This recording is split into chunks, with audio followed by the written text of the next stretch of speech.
Salam, salam sejahtera bagi kita semua di dalam nama anaknya Tuhan Yesus Kristus. Pada kesempatan ini saya akan coba menyampaikan yaitu perihal nats yang ada dalam Matius atau firman Tuhan yang ada dalam Matius 7 ayat 21 dan 23. Di sana saya coba ambil judul bagi kita adalah siapakah yang akan ditolak oleh Tuhan Yesus? Siapakah yang tidak dikenal oleh Tuhan Yesus? Siapakah yang kelak akan dimuntahkan oleh Tuhan Yesus? Berdasarkan Matius 7 ayat 21 sampai dengan 23. Kita akan coba lihat natsnya atau firman Tuhan dalam kitab suci Alkitab. Demikian firman Tuhan. Saudara boleh buka di versi Android, di versi apa saja terserah. Saya akan coba baca di layar ini, yaitu Matius 7 ayat 21-23. Bukan setiap orang yang berseru kepadaku Tuhan, Tuhan akan masuk ke dalam kerajaan sorga, melainkan dia yang melakukan kehendak Bapakku yang di sorga. Pada hari terakhir banyak orang akan berseru kepadaku Tuhan, Tuhan, bukankah kami bernubuat demi namamu dan mengusir setan demi namamu dan mengadakan banyak mujizat demi namamu juga? Pada waktu itulah aku akan berterus terang kepada mereka dan berkata, aku tidak pernah mengenal kamu, enyalah daripadaku kamu sekalian pembuat kejahatan. Banyak dari saudara-saudara si penumpang gelap memahami nats ini yaitu dengan pemahaman yang kurang tepat. Mereka mengatakan bahwa Yesus menolak dipanggil sebagai Tuhan. Yang kedua adalah bahwa Yesus tidak mengenal Kristen. Yang kedua atau yang ketiga adalah bahwa Kristen itu tidak masuk surga karena Kristen mengatakan Yesus itu Tuhan. Demikianlah pemahaman mereka saudara-saudara kita yang masih bersifat, saya menyebutnya si penumpang gelap. Mereka baca tapi pemahamannya masih gelap. Maaf ya. Ya, saya akan coba sampaikan apa yang saya pahami sebagai orang yang beriman atau jemaat yang beriman kepada Tuhan Yesus Kristus dan Injilnya. Kita akan coba perhatikan dalam Matius itu tadi. Bukan setiap orang yang berseru-seru kepadaku Tuhan, Tuhan akan masuk ke dalam kerajaan sorga, melainkan dia yang melakukan kehendak Bapakku yang di sorga.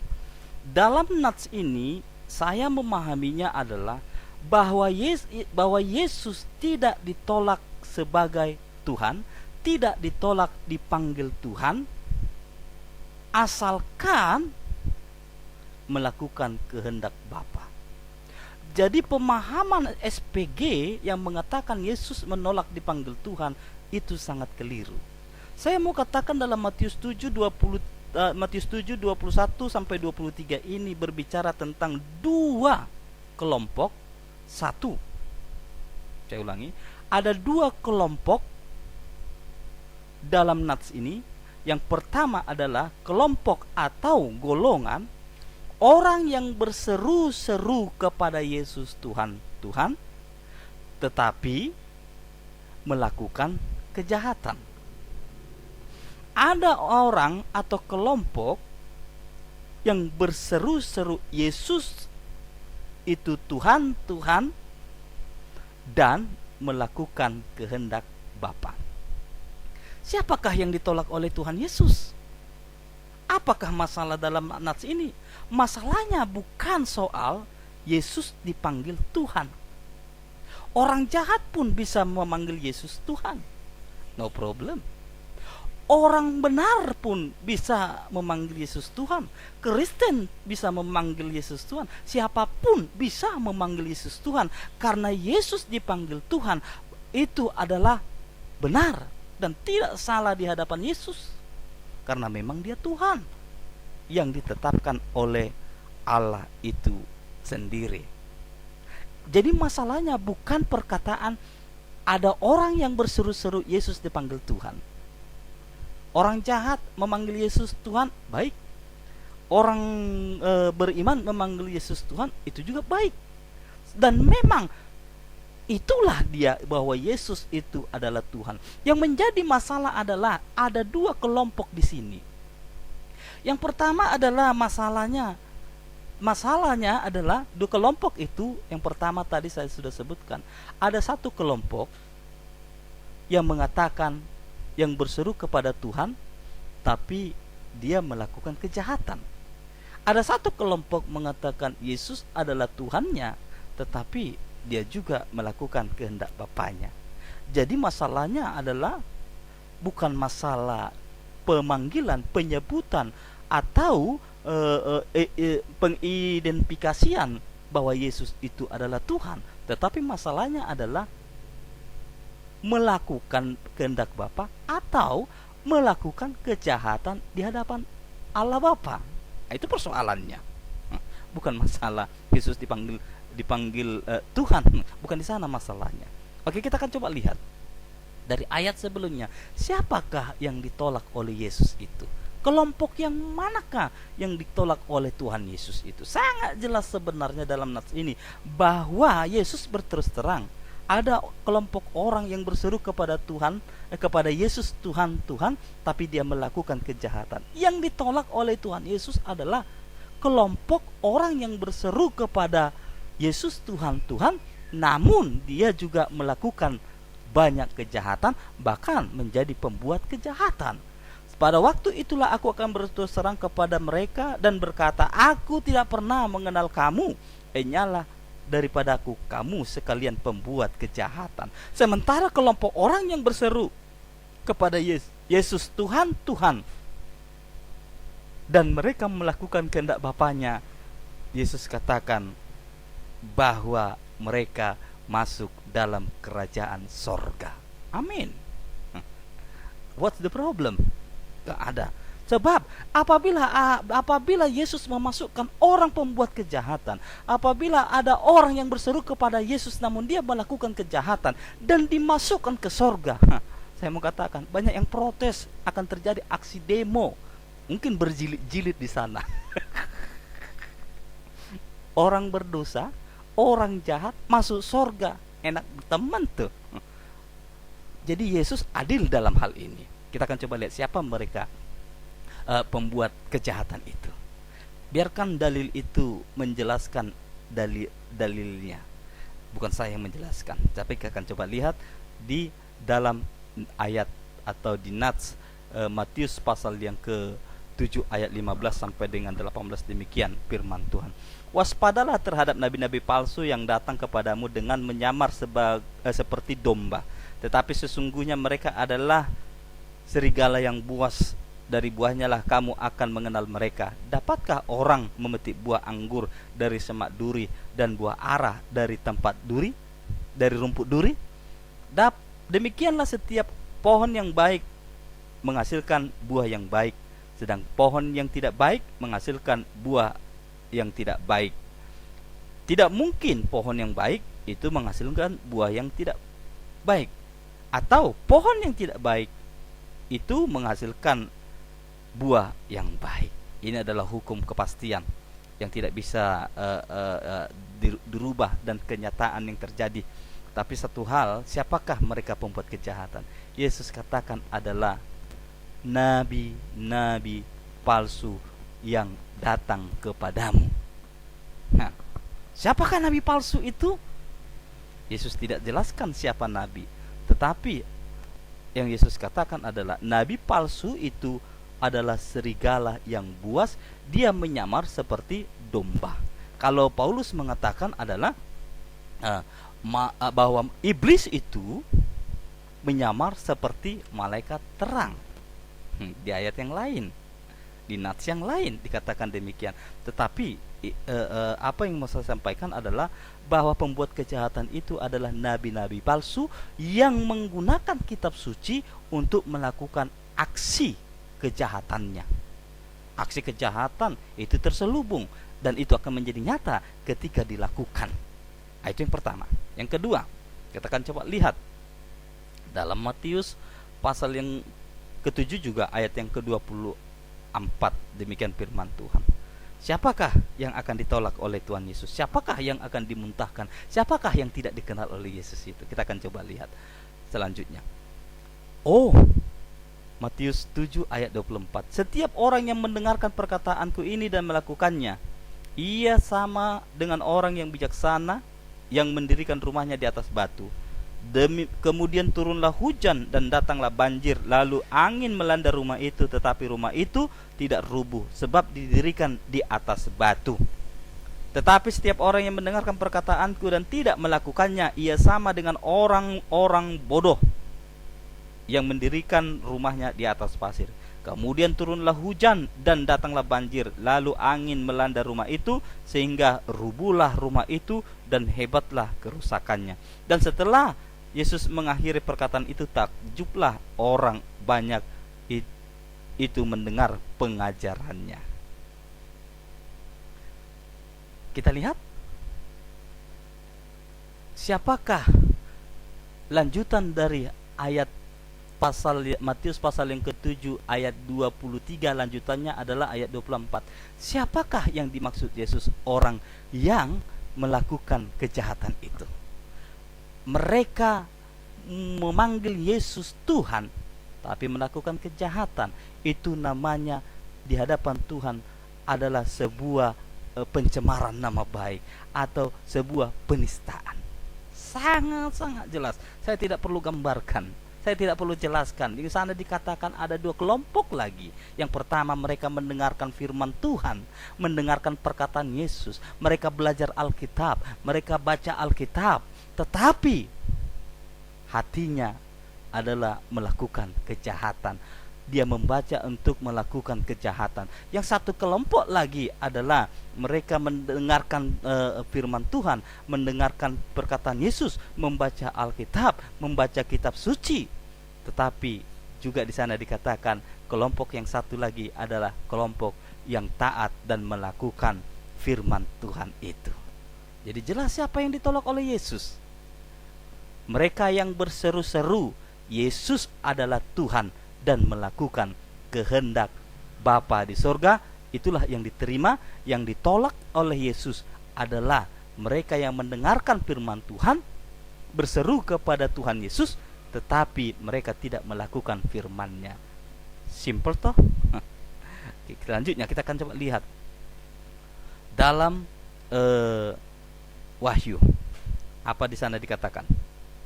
Wahyu 3 ayat 15 sampai dengan ayat yang ke-18. Di sana dikatakan, Aku tahu segala pekerjaanmu, engkau tidak dingin dan tidak panas. Alangkah baiknya jika engkau dingin atau panas. Jadi karena engkau suam-suam kuku dan tidak dingin atau panas, aku akan memuntahkan engkau dari mulutku. Karena engkau berkata, aku kaya dan aku telah memperkaya diriku, dan aku tidak kekurangan apa-apa, dan karena engkau tidak tahu bahwa engkau melarat dan malang dan miskin, buta dan telanjang, maka aku menasihatkan engkau supaya engkau membeli daripadaku emas yang telah dimurnikan dalam api, agar engkau menjadi kaya, dan juga pakaian putih, supaya engkau memakainya, agar jangan kelihatan ketelanjanganmu yang memalukan, dan lagi minyak untuk melumas matamu, supaya engkau dapat melihat. Dari nats ini dalam Wahyu 3 ayat 15 sampai dengan 18 kita melihat bahwa yang akan dimuntahkan oleh Tuhan Yesus adalah orang-orang, yaitu suam-suam kuku. Tidak panas dan tidak dingin. Bukan demam, panas dingin. Tapi suam-suam kuku, hangat-hangat kuku. Mereka itu ditolak oleh Tuhan Yesus, dimuntahkan oleh Tuhan Yesus.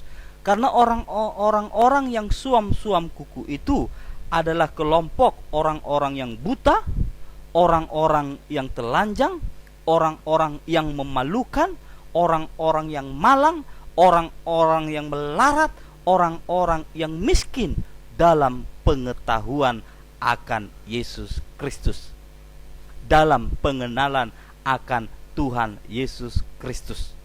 Di sana dikatakan mereka itu adalah golongan orang-orang yang sombong, tidak perlu Yesus, tidak perlu baju dari Yesus, tidak perlu dari emas dari Yesus.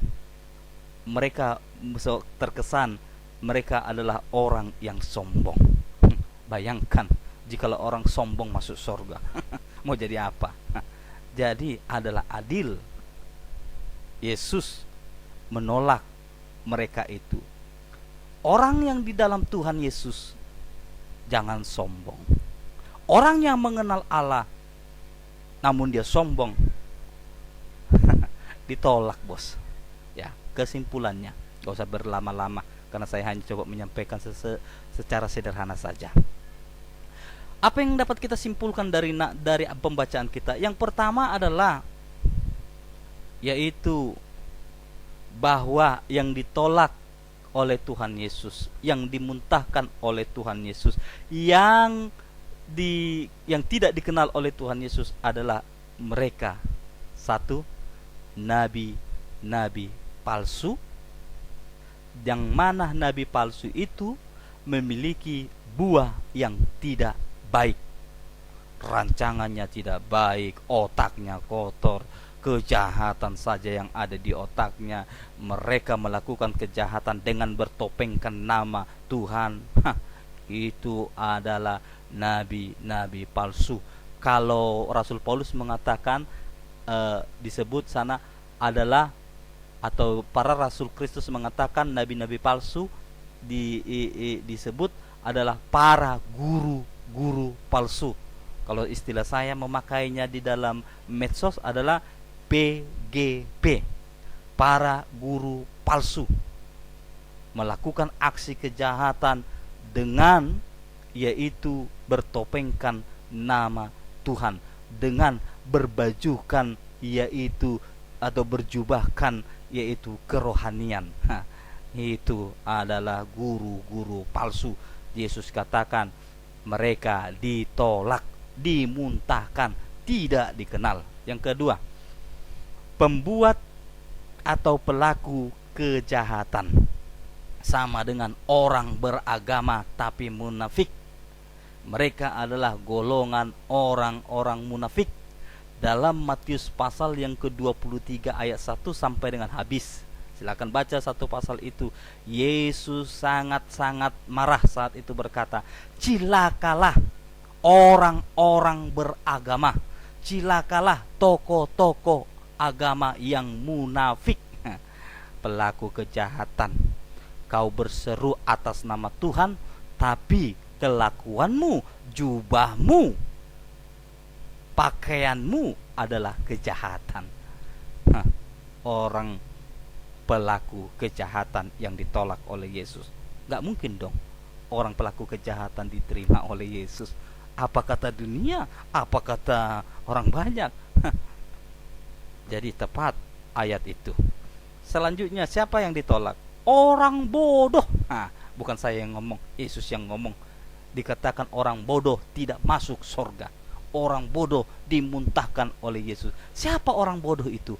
Orang bodoh itu adalah orang yang mendengarkan firman Allah, orang yang membaca kitab suci, orang yang beragama, tetapi mereka menolak untuk melakukan ajaran agama itu, tapi mereka menolak untuk melakukan apa yang dibacanya, menolak untuk melakukan apa yang didengarnya dari ajaran yang sehat. Itu orang bodoh. Jadi dalam nats ini Yesus bilang orang bodoh tidak masuk surga, orang bodoh itu ditolak, tidak dikenal, dan orang bodoh itu sangat-sangat disesalkan oleh Tuhan Yesus. Selanjutnya, yang keempat, orang suam-suam kuku. Ya, orang suam-suam kuku ini orang sombong, sombong rohani, buta rohani, sok tahu, telanjang.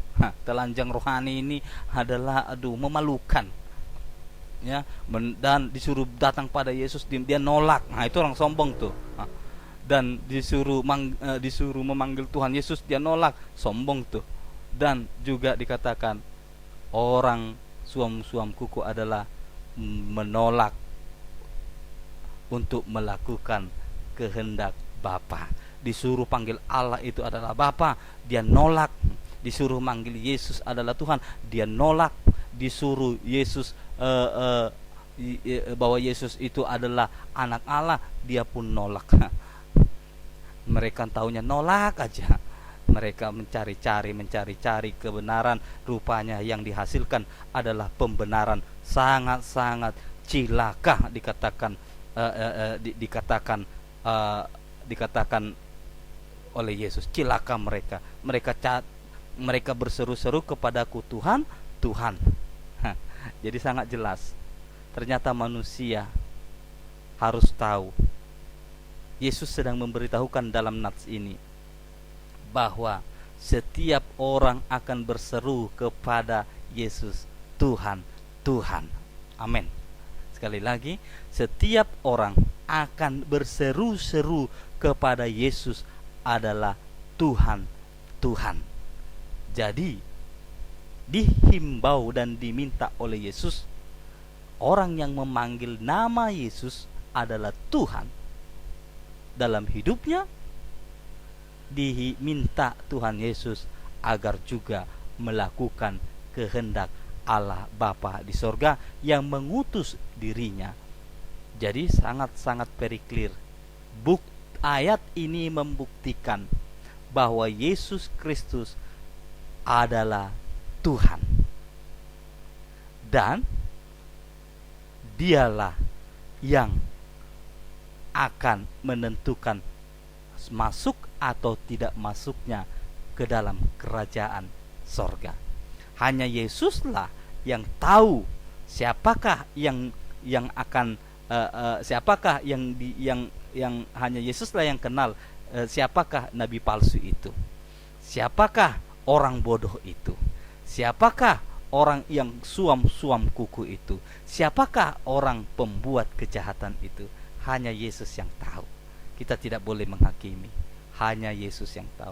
Demikianlah pemahaman saya tentang siapakah yang ditolak oleh Tuhan Yesus, siapakah yang tidak dikenal Tuhan Yesus, siapakah yang akan dimuntahkan oleh Tuhan Yesus kelak, yang tidak akan masuk surga.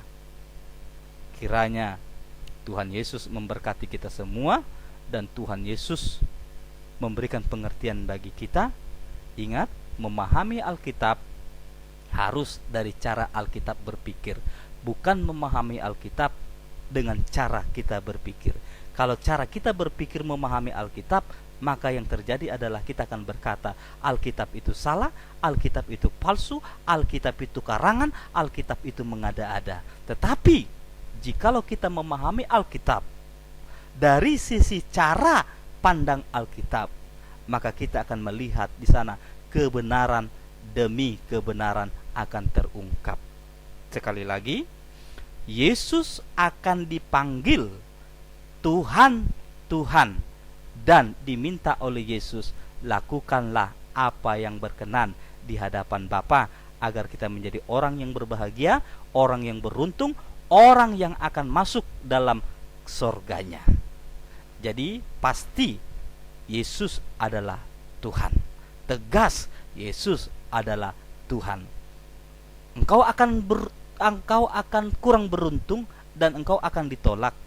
Meskipun kau berkata Yesus adalah Tuhan, namun engkau dikatakan tadi menolak untuk melakukan kehendak Bapa, menolak melakukan yaitu firman Tuhan. Engkau lakukan adalah pembangkangan, penolakan. Aduh, engkau kurang beruntung. Kita akan menjadi orang yang kurang beruntung. Tapi hari ini, detik ini, apa yang saya jelaskan, kita menjadi orang yang beruntung. Belajar kita melakukan apa yang menjadi kehendak Bapa.